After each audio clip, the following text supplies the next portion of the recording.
Assalamualaikum warahmatullahi wabarakatuh kepada sahabat pembelajar edukasi, sahabat setia channel Kang Ahmad Rifai Parwis. Kali ini saya akan membawakan video pembelajaran tentang membahas dari nol sampai tuntas terkait desain multimedia interaktif. Pada part pertama yaitu konsep dasar multimedia.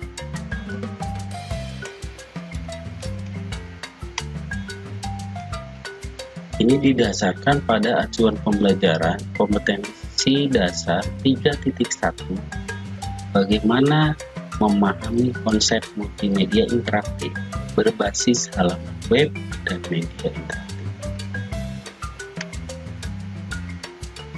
Indikatornya yang ingin dicapai yaitu menjelaskan konsep media, menjelaskan manfaat media, menjelaskan tools dan penggunaannya untuk pembuatan media.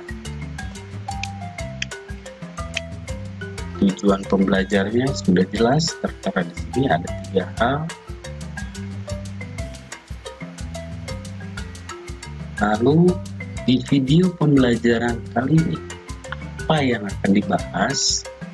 Pertama, bagaimana definisi multimedia. Kemudian yang kedua, kategori multimedia. Yang ketiga, penyajian multimedia. Yang keempat, manfaat dan karir di bidang multimedia. Untuk itu, setia di channel inovatif dan edukasi ini, semoga membawa manfaat dan menjadi pelengkap literasi referensi belajar sahabat pembelajar edukasi sekalian. Tapi sebelum itu, simak yang berikut.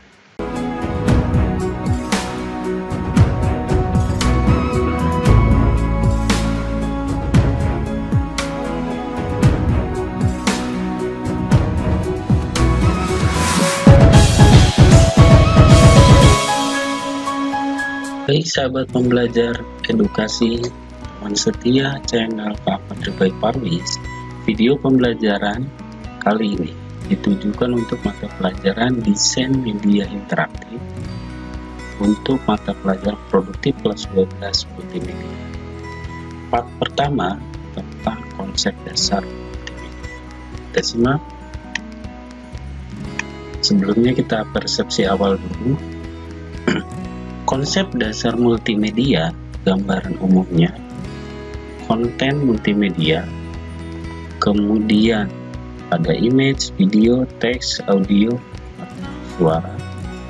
Multimedia system, ada sistemnya bisa asset management, authoring atau framework atau tool, kemudian ke network. Berarti multimedia lebih dari satu lini kebanyakan. Bisa 2 unsur atau lebih, teks, bahan, grafis, foto, audio, dan animasi. Ciri khasnya disusun secara terintegrasi. Multimedia berarti penggunaan komputer untuk menyajikan dan menggabungkan teks, suara, gambar, animasi, dan video dengan alat bantu dan koneksi sehingga pengguna dapat melakukan navigasi, berinteraksi, berkarya, dan berkomunikasi. Jelas ya?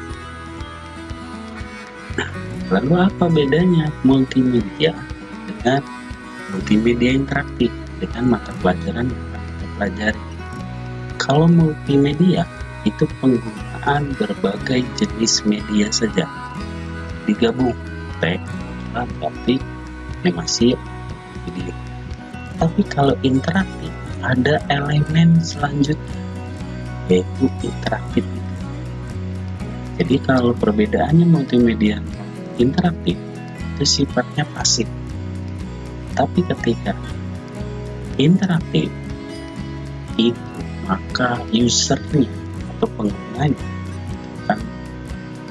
memilih secara aktif. Nah, sekarang kategori multimedia. Jadi kategori multimedia itu ada dua, ada content production dan multimedia content communication. Kalau multimedia content production itu beberapa media, penggunaan beberapa media yang berbeda dalam menyampaikan suatu informasi untuk menghasilkan produk multimedia seperti video, audio, musik, film, game.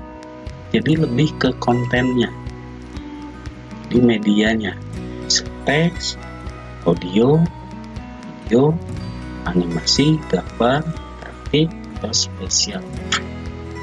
Nah, nanti media-media ini akan saya bahas tuntas. Sedangkan multimedia communication adalah penggunaan media masanya. Tadi hasil dari konten multimedia akan dipublish, disiarkan, dikomunikasikan. Inilah peran dari multimedia communication.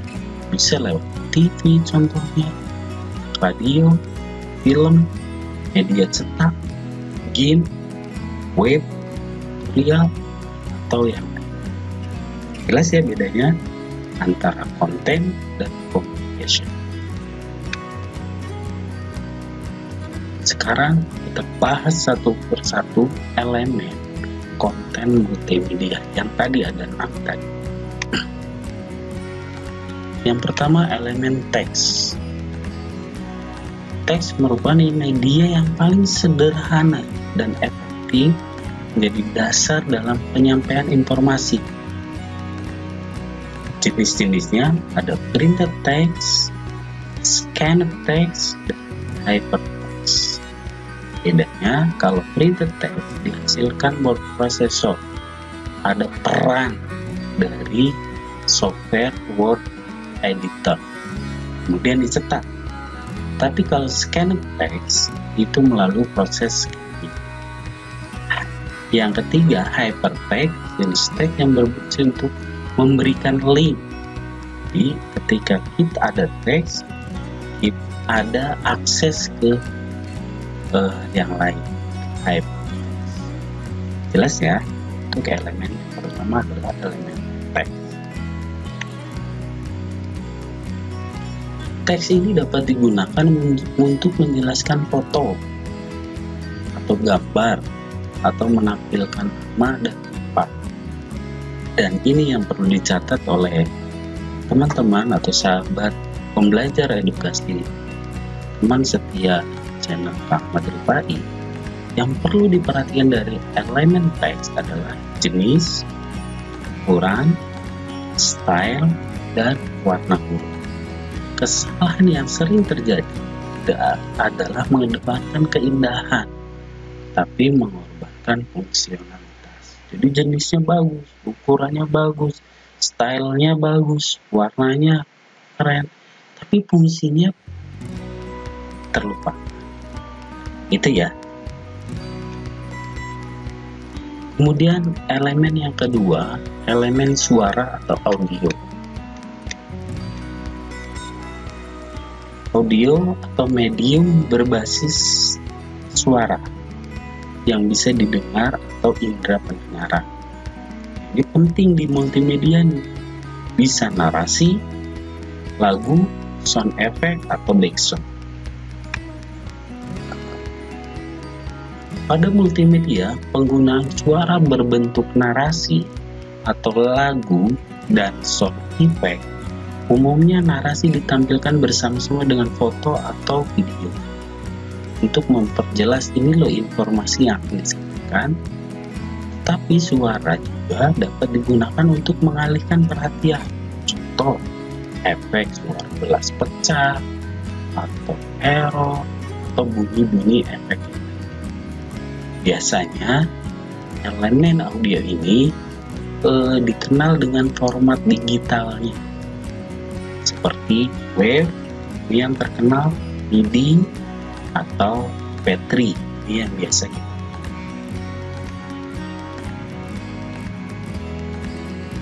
Ini penjelasannya format dasar web atau MIDI. Untuk lebih jelasnya terkait format dan software nanti akan dibahas ke session atau video pembelajaran berikut. Yang ketiga, elemen visual diam atau gambar diam, atau biasa kita sebut grafik atau medium berbasis visual. Bisa 2 dimensi atau 3 dimensi. Dari jenisnya 2, bitmap atau vektor.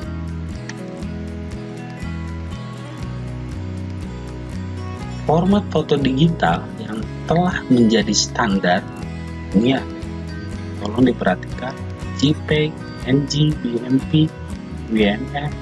Nah, ini perlu formatnya, format file, karena nanti ini akan sangat kita gunakan di pembuatan multimedia.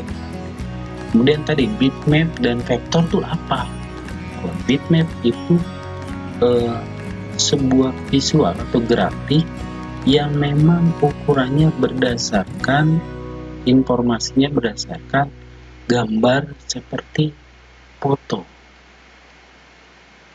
Ya, jadi ukurannya lebih besar, maka gambarnya ketika diperbesar akan besar. Tapi kalau vektor itu bentuknya gambar-gambar yang memang dibuat, sehingga ketika diperbesar maka vektor ini tidak pecah, jadi hasil desain. Makanya foto dapat memberikan kesan emosional lebih kuat dibandingkan video, apalagi kalau ditambahkan ilustrasi musik yang sesuai. Itu ya. Nah, ini kalau bitmap itu resolusi, vektor seperti ini.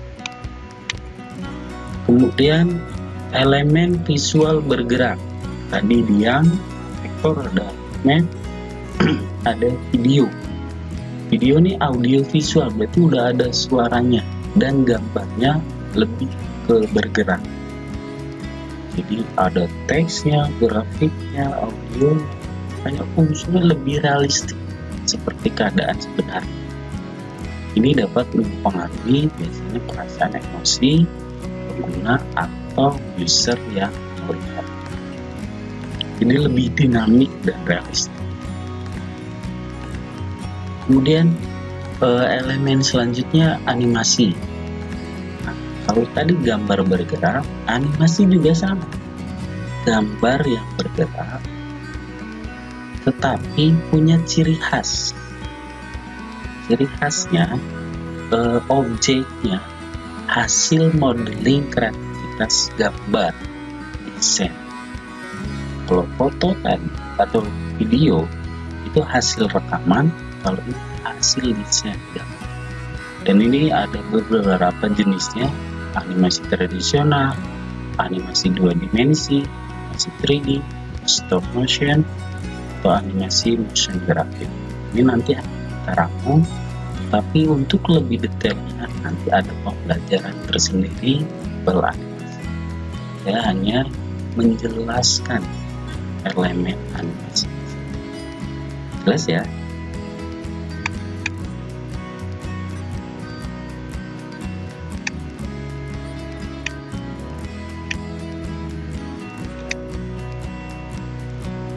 Kemudian di elemen selanjutnya ada elemen interaktivitas. Elemen interaktivitas itu artinya rancangan di balik suatu program multimedia. Ada timbal balik, ada yang sifatnya linear, jadi linear terus menerus berurutan, atau non-linear, berupa ada pilihan kepada pengguna. Ini nanti yang kita bahas selanjutnya. Kemudian elemen selanjutnya adalah special effect. Apa itu? Special effect atau dalam bahasa Indonesia adalah efek sering disingkat SPX. Media yang satu ini banyak digunakan di dalam dunia film, televisi, ataupun hiburan. Tidak berwujud gambar saja, pengertiannya lebih luas. Bisa efek gambar, efek laser, efek suara, dan yang contohnya seperti ini ada film Avatar atau film lainnya, itu banyak menggunakan spesial. Jelas ya?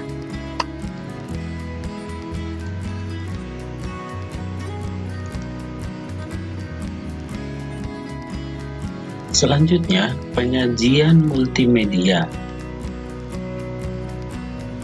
Bisa menurut Green dan Brown menjelaskan terdapat beberapa metode yang digunakan dalam menyajikan multimedia. Bisa berbentuk kertas, buku, majalah, brosur, berbasis cahaya, berbasis suara, berbasis gambar bergerak, televisi, film, atau berbasis digital atau digitally based seperti aplikasi komputer. Nah, ini diagram multimedia production dan multimedia broadcasting. Ya, software, visual effect, sound effect, interaktif, dan elemen yang keenam tadi kemudian diproses menjadi multimedia product. Nanti kemudian disiarkan atau dipublish dengan multimedia broadcast. Itu ya alurnya ya. Nah, multimedia ini broadcasting ini banyak bentuknya. Film, TV, music, game, entertainment, television, radio, dan banyak sekali. Sekarang manfaat multimedia?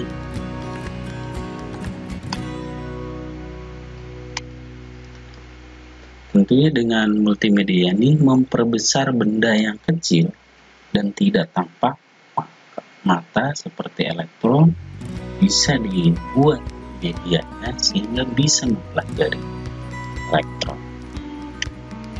Memperkecil benda sangat besar yang tidak mungkin dihadirkan di depan kelas seperti reaktor nuklir. Mungkin kan kita belajar nuklir langsung dengan nuklirnya, bisa dibuat filmnya, videonya, ataupun simulasi. Bisa menyajikan benda yang rumit dan kompleks seperti mesin bubuk atau yang lainnya, itu bisa dibuatkan media sehingga mudah. Atau manfaat lain yaitu meningkatkan daya tarik atau perhatian. Ini yang akan kita bahas selanjutnya. Dan pemanfaatan multimedia ini bisa di bidang periklanan, bidang pendidikan, atau bidang jaringan dan internet, seperti membuat konten website, konten interaktif,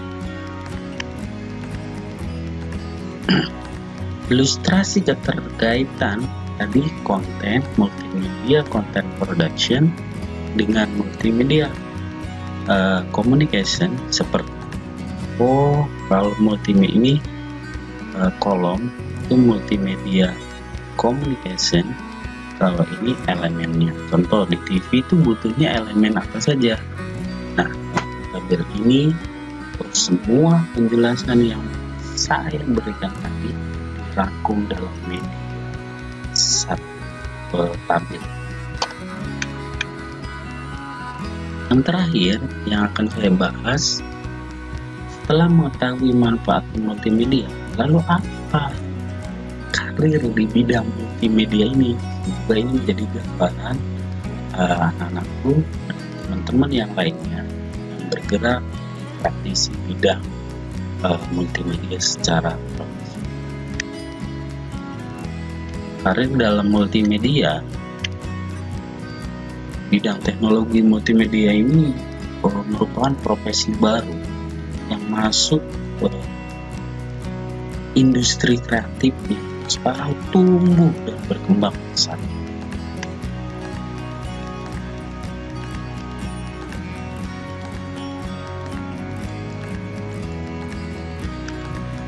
Karena di bidang profesi multimedia dibutuhkan banyak, seperti pemasaran, animasi, desain grafis, electronic publishing, editor, desain game, ini yang lagi marak, gamers, public relation, special effect, proses video, dan webmaster. Itu semua butuh orang-orang yang ahli multimedia secara. Jadi selamat datang di dunia sang kreatif.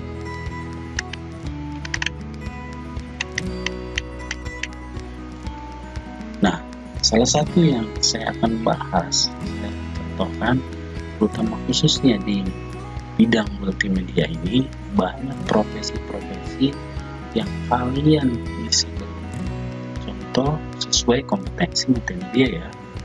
Fotografer, ya, animator, production designer, kamu bisa membuat produksi film, desain film, mereka gaya desain untuk set, raga, itu bisa. Graphic designer apalagi, atau motion graphic designer, ini yang lagi nanti ke depan akan jadi sebuah profesi yang sangat penting. Karena tidak semua orang punya kompetensi motion graphic. Baik, sahabat pembelajar edukasi, teman setia channel Kang Fadri Parwis, demikian penjelasan di part 1 konsep multimedia interaktif. Dapat disimpulkan, yang pertama, multimedia ini dibagi menjadi dua jenis, multimedia and production dan multimedia komunikasi. Elemen multimedia terdiri dari grafik, teks, gambar, video, animasi, interaktif, dan spesial. Kemudian manfaat multimedia itu dirasakan dan dibutuhkan bidang-bidang profesional lainnya, sehingga banyak profesi multimedia ini terbuka sangat lebar kesempatan berkarir secara profesional. Semoga ada manfaatnya, kurang dan lebihnya. Jika ada kekurangan dan kesalahan, itu murni hasil dari kemampuan saya. Jika ada manfaatnya, silahkan share banyaknya materi. Semoga bermanfaat. Saya tutup di video pembelajaran kali ini pesan dalam pendidikan karakter yang saya ingin tekankan buat berbagi kepada sahabat belajar sekalian, bahwa ciri kesungguhan belajar adalah semakin rajin teori itu dipraktekkan, muncul banyak turunan pertanyaan yang kamu semakin ingin cari tahu solusi dan bersemangat untuk selalu membagi. Semoga bermanfaat. Terima kasih. Terus pantau konten-konten edukatif khususnya tentang desain multimedia interaktif ini. Semoga ada manfaatnya. Kurang lebihnya mohon maaf. Assalamualaikum warahmatullahi wabarakatuh. Selamat belajar, selamat berkarya dan berbagi.